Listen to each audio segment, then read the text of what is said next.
For what are you grateful, and for what are you grieving? On either side of every stone, there is a face of experience. The environment we occupy serves as a story keeper for our heart's long-awaited somber mood. You can hold space for both grief and gratitude.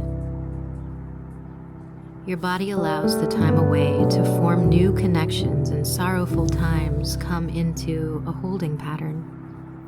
You allow yourself to blanket the seas, and the sorrows wash through on a cloud of rain to come. Release your tears upon the earth and quench the thirst of the soil's needs. My strength comes in the form of radical honesty, while also allowing the potentially slow process of a willingness to see, accept, or acknowledge that honest expression from which I share. You are allowed to be present with yourself. Amidst the fog of reality, as new ways settle into your home, and comfort amidst the longest years you've known awaits your return. There is a shortness of breath and a calming of smiles when the light pours through the window, through the dark of the soul's incubation. We must remember that even as we have grown accustomed to the dark, we will also let the break of day bring warmth to our skin again. How lovely a home to rest may become, and how clear the surrender of our own selves we must find for comfort within the life and death cycles alike. Your home is the dark, and you welcome the light when it comes, yet you are nocturnal, and you keep trying to fight that. This is a way you keep not truly accepting who you are. What comforts you owe to the masses comes from your mysteries. Let that be okay. You don't have to put everything upon the table. You are allowed to keep your privacy amidst the connections. Those who feel your heart and wish or long for the same permissions will connect with the work that you share. Can you let that be okay? Let the process unwind. The how, you ask? Well, let the process unwind and allow the soul to guide. She steers you well so long as your relationship with endings and surrender cycles is honored from the heart and honesty of the body. Your inner demons and pain must be reconciled as the true experience of your wholeness, the secrets they keep, the rage they offer, the grief they hold, the terrors they seem to possess. Within there holds the truest sense of yourself. Reconcile into their honest keeping and find the light within the dark. We grieve. We care for something alive, and we share our time along the blankets of reason. Test the time. Test the time of your reason and open to the softer, more surrendered ways to expand. You have been so scared. You have been so scared for so long, and that's okay. You break yourself home upon the rocks and share moments of measures with the world as we know it to be. You write your tired moments home and create your compress for the wounded world as a metaphor for what aches inside of you and those you love. Be tender with yourself. It can be a slow and honest road. Not everything happens like lightning. Relational repair happens when we honor the pain and boundary ourselves so that only kindness is received. Rest your ways and be with the early stages of recovered growth. the waiting period of new seeds planted. You know the soil is rich, water clean, and sun in good amounts in this home that you are carving, crafting, caring into being. Yet, you have been sun-scorched before, and so there are deep pains you carry memory of, and you fear the rays of light you also need to live by. My home reason calls upon the soil as a healthy, rich, and nourishing part of your health and well-being. We must honor the needs of your body as we honor the earth and her cycles of care. Your moon love, your love of the moon, this is something true and honest. Yet, more and more, you allow her to be in the night of your life, recessed to the darker hours while you are mostly home alone or with close friends for celebration. What light do you show? Release some sacred solitude into the mix of your life. How is your forward-facing daylight hour, even amongst the stable things and right-of-ways? You begin to break your lost foot upon the bed of foliage. No, you begin to feel the soft catch of a bed made to receive your needs and allow gravity to be an ally. Your own gravity, the gravity of others, the very practical weight of how matter falls and the support of stacking bones. You are made for pressure to some extent. Allow yourself to pace the process and grow your capacity and strength. This is emotional weight training.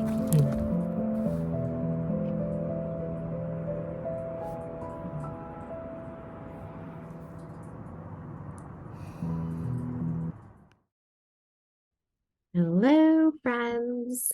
I am learning how to feel increasingly safe, thinking of those of you who are viewing these videos as friends. If you're a maker and sharer, you might also feel some reticence to coming into connection with the possibility of being visible or seen or showing up fully as yourself, even as you share what often can be really vulnerable expressions of yourself. I found in my pages today that I've been reading are a lot about allowing there to be mystery, allowing it to be okay that I love and need darkness. I feel metaphorically nocturnal. I find a lot of safety in grief and surrender cycles and death cycles and the release and letting go of certain things because of my very particular disposition, but also the ways in which my body needs to restore after a life filled with a lot of adverse experiences, and also in a society overall that is resistant in many ways to the ways in which I find a match for intimacy that I feel really nourished by. And I'm really grateful that throughout my life, I've had a lot of really close friends that I've connected in deep ways with. So I feel like I've had a lot of the nourishment there, yet interacting in social environments, a lot of social anxiety would come up, and I go through cycles where I can utilize my performance techniques and embodiment practices to sort of allow myself to function very smoothly and well in that kind of capacity. Yet I find I also will have a recovery period and or a bypassing of certain aspects of myself that I think are wanting to be more integrated into my life and into my connections. And I'm learning how now, for being someone who is a subversive artist who wishes she wasn't so subversive, I'm finding ways to not lie about who I am, about my practices, about what they mean, while allowing it to be okay that maybe there's a fair amount of mystery that happens in order for me to also go about life and integrate into the concept of society. And sometimes that means showing up bravely on the internet and finding ways of connecting here with you that feel safe enough for me.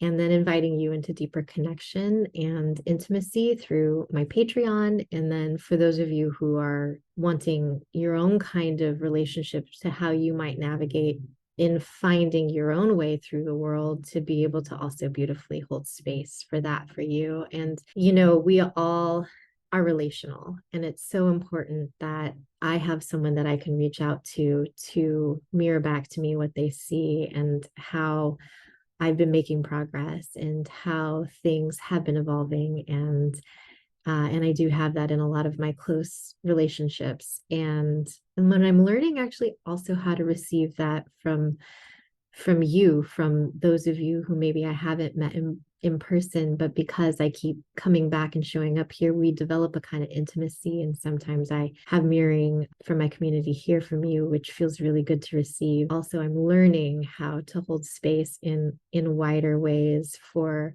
the concept of those of you who might come and go out of connection with my work, whether that's here randomly available on the internet or more secluded in writing sessions, and some of the ways in which I connect through my Patreon, which is a sort of interplay between intimacy of me holding space for what I sense might be valuable for you to have space held for, or maybe even what's communicated to me directly of what might feel good to you as I'm feeling resourced to provide that. And then also just feeling sometimes I have emotional needs and I need to express, hopefully not emotional dump so much, because although if that happens, I try to not do it at the you, but into the space that is held within the container. And then as best as I'm able to kind of sort through that and bring some organization. I like the metaphor of, like, I may have used this before, but metaphor of like a junk drawer. So you can sort of let the junk drawer be a junk drawer, or you can choose to sort of just dump out all the stuff and separate it into like with like, and take out the trash, and then decide what goes back into it and organize it on the way in. And eventually maybe it does become kind of a junk drawer again, and you have to repeat the process, or maybe you're able to find some sort of organization that you're able to sustain long term, and how beautiful, but that we don't chastise ourselves for having a junk drawer, because a lot of people do have that need. And I am finding that I have a lot of metaphoric junk drawers in my emotional compartmentalization that I've had to sort of compartmentalize for survival throughout my life. That is a very common thing that humans do. And you likely have had that too. And maybe you've been processing it on your own. A lot of those of you who connect with my work, I find, already have their own practice and practices, and maybe leaders or guides in their own right. And I think sometimes when we are leaders and guides and facilitating mentors, that sometimes it can be challenging to allow yourself the permission to learn along the way and let your practice evolve from a place of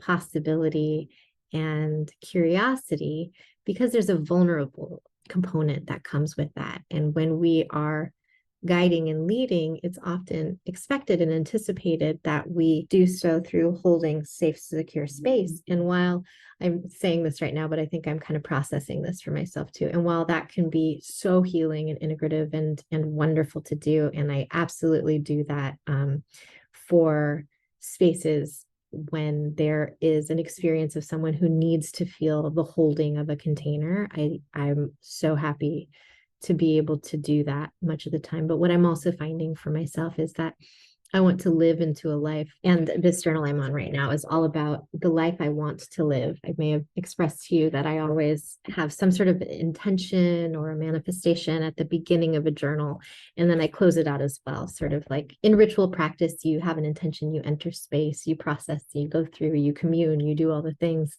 And then you have a completion and an ending to your ceremony as well. So I like to treat each book as though they are entered into as ritual. The middle of it with all the words and pages are a form of ceremony. And then we close out the ritual and we can sort of put it to rest, or we can allow it to be held or burned if it needs to be. Sometimes that's the case. I don't think I've done that with my journals, but I certainly have friends who have chosen to light up their journals and release them into the ethers and let them become ash. And there is a cycle of renewal that happens with that. I'm finding more and more how I feel comfortable speaking and who I feel is both drawn to my work, but that I also feel a resonant match with my needs for connection and community. And that is lovely. So if you heard aspects of who you are and what I've said, then I'm speaking to you and you're my community. And if not, that doesn't necessarily mean that you're not. I mean, if you feel connected to my work and you feel connected to the things that I'm saying in some way, but you don't necessarily think that I'm talking to you or about you,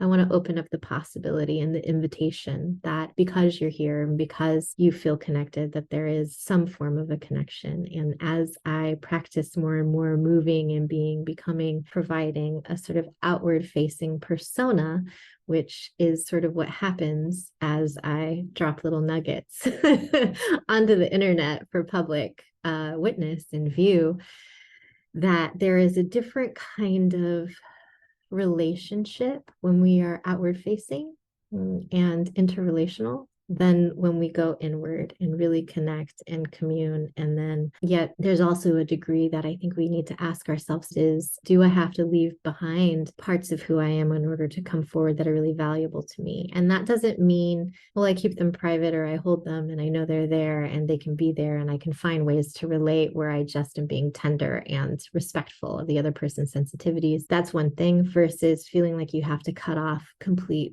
portions of who you are, which can be an experience that isn't just containment, but is actually fracturing parts of your psyche or yourself and pushing them off into your subconscious or your shadow. And they're no longer integrated, but they will often present themselves as big feelings that you don't quite understand, or even physiological symptoms that kind of crop up as well. I find that a lot of my injuries are related to a kind of like psychosomatic relationship. And if I can find ways to be with my body in a way where my body feels that I am safe for it, and it sort of restores the relational rupture, at least between me and me, even if there is a system still there that is challenging for me. What's important is that I have a system in myself that is actually supportive of my own needs. And then I can go about the world and have a sense of like a reference point to see if me and another have enough core harmony